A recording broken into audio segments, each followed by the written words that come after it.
Bon, bien voilà, je vais te montrer le petit synthé que j'ai fait. Tu vas voir que c'est un synthé qui ouvre pas mal de portes. Alors, voilà comment il est fait. On a une série d'ondes qui sont générées ici et là, qui sont contrôlées par un bouton de volume ici qui est contrôlé par un objet ADSR. On va y revenir. Puis ensuite un filtre. Et puis là, un LFO, c'est-à-dire un oscillateur basse fréquence qui contrôle une série de modulations, 3 types de modulations différentes pour être précis. Alors l'ADSR qui est ici, en fait c'est un objet tout simple. Si tu ne sais pas ce que c'est qu'un ADSR, je t'invite à faire une petite recherche sur internet, tu trouveras très facilement des informations sur le sujet. Mais disons que c'est une manière plus simple de contrôler la forme du son que d'utiliser un line tilde comme ce que je t'avais montré la dernière fois. Mais avant ça, j'ai créé un petit patch avec plusieurs oscillateurs. Donc je te montre. Un cycle, ça tu connais. Et puis j'ai ajouté une onde triangulaire, une onde en dents de scie, une onde carrée et du bruit blanc. Et puis j'ai inventé un petit système de split et de scale de manière à ce qu'avec un seul dial, hop, je puisse changer d'oscillateur. Donc quand je suis à 0, j'ai que du sinus. Puis quand je suis quand je suis à 32, j'ai uniquement de l'onde triangulaire. Quand je suis entre les deux, j'ai un mélange des deux. Là, j'ai un bouton de volume. Et puis, j'ai créé un deuxième groupe d'oscillateurs ici, avec deux différences. L'une, c'est que j'utilise un bruit rose à la place du bruit blanc. Un bruit rose, c'est comme un bruit blanc, si tu veux, mais avec plus d'énergie dans le grave, pour faire simple. Et j'ai ajouté un detune ici. C'est-à-dire que la fréquence qui est envoyée ici à mes oscillateurs, là, elle est un petit peu changée par ce potentiomètre-là. Donc si je me mets autour de 40, voilà, à 43, là, les deux oscillateurs sont accordés. Et puis ici, j'ai mis un filtre. Alors, il en existe de plusieurs sortes des filtres, mais j'ai choisi d'utiliser l'ORES, qui est un filtre passe-bas. Si tu vas voir dans l'aide, tu verras que Max propose d'autres filtres qui sont là pour une grande partie d'entre eux. L'ORES, le gros avantage qu'il a, cet oscillateur, c'est qu'on peut contrôler sa fréquence avec de l'audio. Ce qui permet de contrôler sa fréquence avec un ADSR et donc d'avoir cet effet de montée et de descente de la fréquence de coupure qu'on apprécie dans les filtres. Alors on va écouter déjà ça avant de parler des modulations.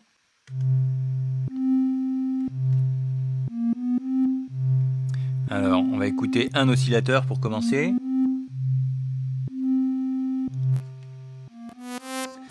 Donc là tu vois qu'on peut changer de forme d'onde.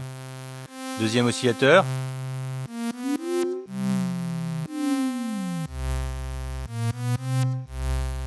Donc quand la fréquence est divisée par 2, ça donne l'octave du dessous.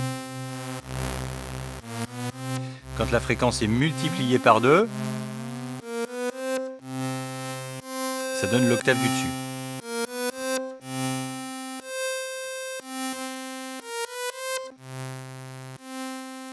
Ok. L'ADSR, il est là.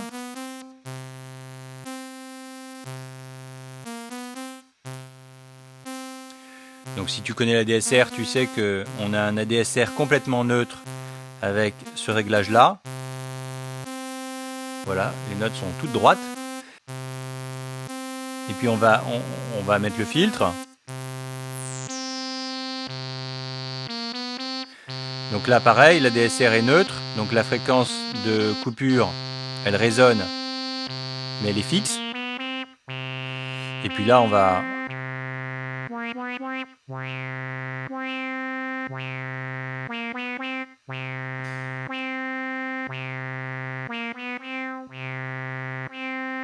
Voilà. Ok. Alors maintenant je te montre la modulation. Donc j'ai ajouté un petit oscillateur ici. Tu remarques que le scale qui est ici a un cinquième argument, et même un sixième. Le cinquième argument, il permet d'avoir une courbe qui n'est pas linéaire. Et puis ensuite, il y a un mode, il y a deux modes en fait de calcul de cette courbe. Et pour choisir le mode, il faut mettre arrobas classique, et puis soit on met 0, soit on met 1, selon qu'on veut le mode classique ou pas.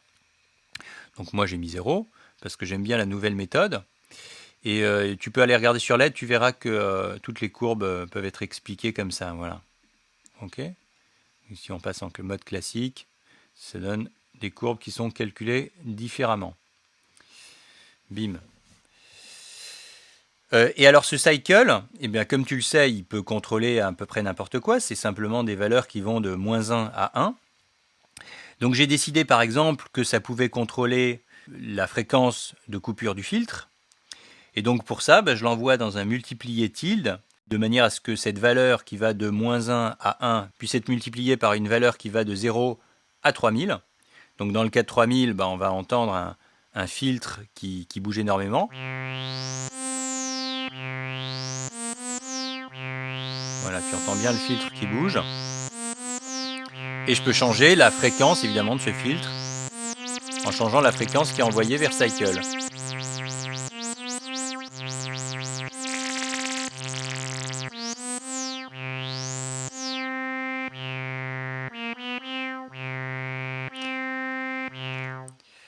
Et puis ensuite, je me suis dit, ça peut m'intéresser que ce cycle puisse moduler l'amplitude carrément de l'oscillateur. Donc pour ça, c'est assez simple en fait.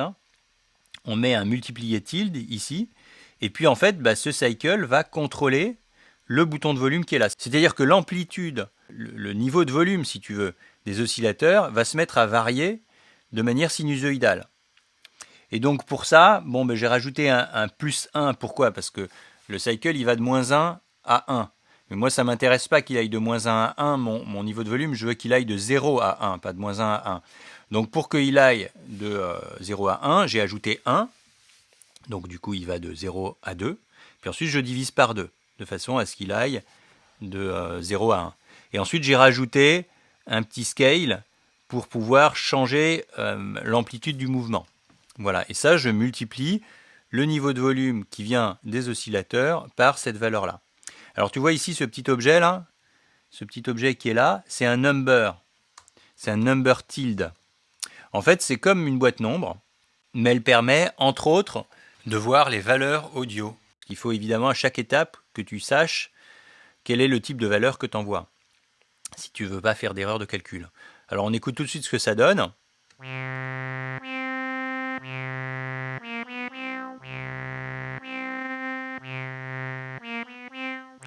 Donc on entend une espèce de trémolo en fait, de variation de volume.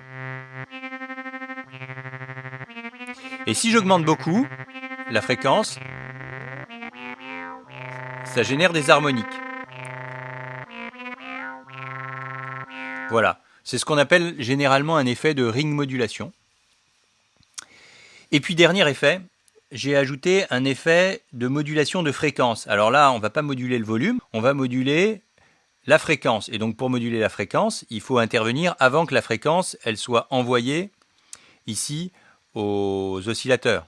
Et donc j'ai rajouté un petit plus tilde ici entre le M2F et le cycle, un petit plus de manière à ce que cette fréquence elle puisse être modifiée par ce cycle.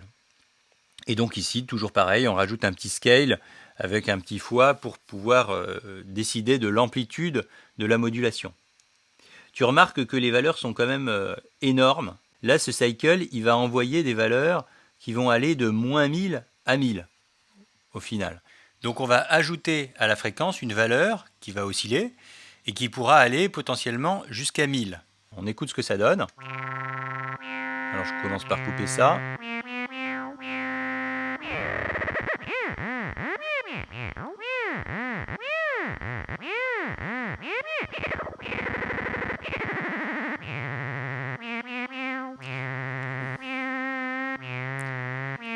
Donc il s'agit d'un vibrato.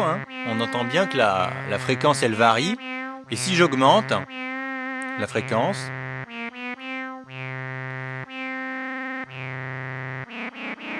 eh bien on va générer des partiels très inharmoniques, ça donne des sons très très typés.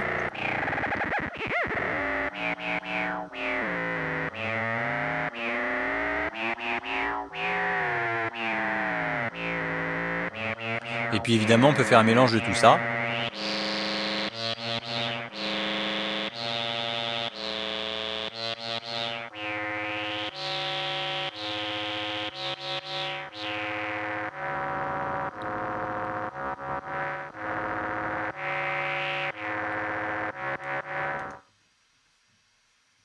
Voilà, alors pour résumer, ce petit synthé, il est assez classique.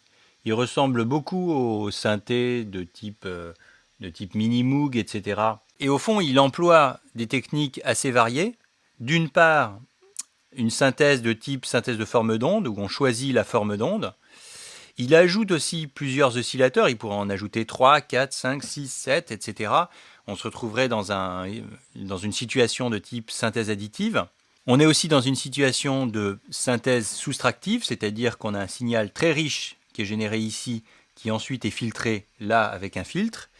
Et puis bien sûr, on peut parler de synthèse FM avec ce système de modulation, qui est assez simpliste ici, mais qu'on peut développer bien sûr. On peut rajouter d'autres oscillateurs, rajouter d'autres niveaux de modulation FM. On peut moduler plusieurs fois la fréquence, par exemple. On peut ajouter des filtres d'autres types, des filtres passe-haut, des filtres bande-passe. On peut aussi mettre plus d'oscillateurs. Là, il y en a 2 groupes, mais on peut en mettre 3, 4, 5, une douzaine, comme on veut. Évidemment, le champ des possibles, comme tu le comprends bien, avec Max for Live, est infini. Et c'est ça qui est chouette.